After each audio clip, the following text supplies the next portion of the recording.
السلام علیکم، امید کرتا ہوں آپ سب خیریت سے ہوں گے۔ بہت زیادہ امپورٹنٹ ٹاپک لے کر میں حاضر ہو چکا ہوں غسل کے حوالے سے کہ غسل جب آپ پر فرض ہو جاتا ہے تو اس کے بعد کیا نماز آپ کی قبول ہوتی ہے؟ کہ آپ نماز پڑھ سکتے ہیں نہیں پڑھ سکتے؟ غسل کس طرح سے کیا جاتا ہے؟ کیا غسل کرنے کے لیے ناپاکی کا ہونا ضروری ہے یا نہیں ضروری؟ ناپاکی کے علاوہ بھی کیا غسل کیا جا سکتا ہے نہیں کیا جا سکتا؟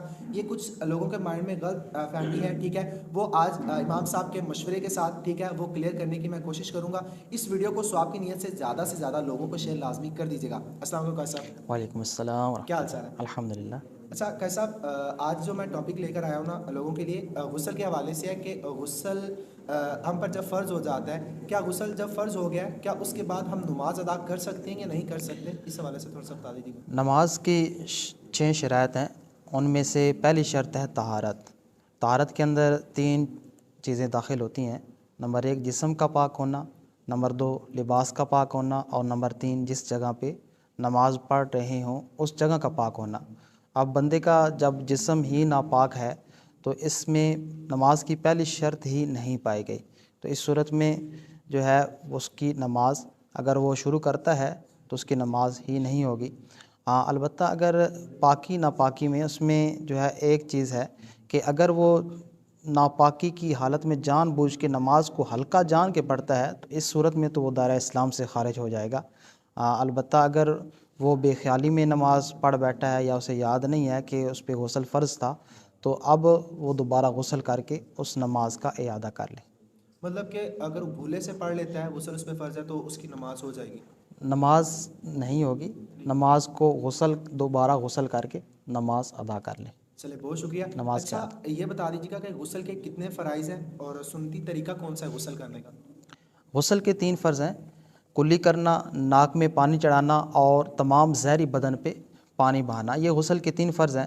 اور غسل کرنے کا سنت طریقہ یہ ہے کہ سب سے پہلے جو ہے وہ بندہ جب غسل خانے میں جاتا ہے تو غسل خانے میں جانے کے بعد اپنے کپڑے اتارنے کے بعد سب سے پہلے وہ اپنے دونوں ہاتھوں کو پونچوں تک 3 مرتبہ دھوئے۔ دونوں ہاتھوں کو پونچوں تک 3 مرتبہ دھونے کے بعد پھر اس کے بعد وہ استنجا کرے۔ استنجا کرنے کے بعد جس طرح نماز میں وضو کیا جاتا ہے، نماز کا وضو کیا جاتا ہے، اس طرح مکمل وضو کرے۔ البتہ ایسی جگہ پہ ہے جہاں پہ پانی کھڑا ہو جاتا ہے تو وہاں پہ وہ پاؤں نہ دھوئے، پاؤں کو چھوڑ دے، اور پھر اس کے بعد 3 مرتبہ سیدھے کندھے پر اور پھر الٹے کندھے پر پانی بہائے، پھر سر سے لے کر پاؤں تک پانی بہا دے۔ یوں اس کا یہ سنت طریقے کے مطابق غسل ہو جائے گا۔ اب اگر اس نے شروع میں وضو کے اندر پاؤں نہیں دھوئے تھے تو اس جگہ سے الگ ہو کر پاؤں بھی دھو لے۔ البتہ اگر ایسی جگہ پہ ہے جہاں پہ پانی کھڑا نہیں ہوتا، پانی بہتا رہتا ہے، چلتا رہتا ہے، تو وہاں پہ وضو جب وہ کر رہا ہے تو وہ پاؤں بھی ساتھ میں ہی دھو لے۔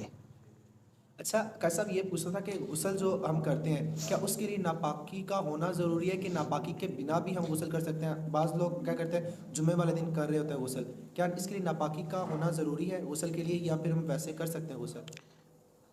غسل کرنے کے لیے ناپاک ہونا ضروری نہیں ہے، اور غسل جو ہے وہ اور کچھ مواقع ایسے ہیں جن پہ غسل کرنا سنت ہے، جیسے جمعہ کے دن غسل کرنا یہ سنت ہے، عیدین کے دن غسل کرنا سنت ہے۔ اسی طرح جب سفر سے بندہ واپس آتا ہے تو اس کے لیے غسل کرنا یہ سنت ہے۔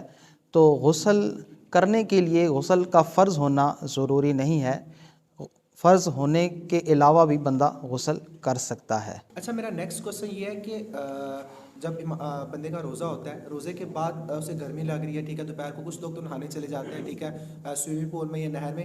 اچھا کیا غسل کے اندر ہم غرارہ کریں گے اگر روزہ ہے تو اس کے اندر کیا غرارہ فرض ہے یا نہیں؟ اس حوالے سے تھوڑا سا بتا دیجیے۔ روزہ ہو تو غرغرہ نہیں کرنا چاہیے۔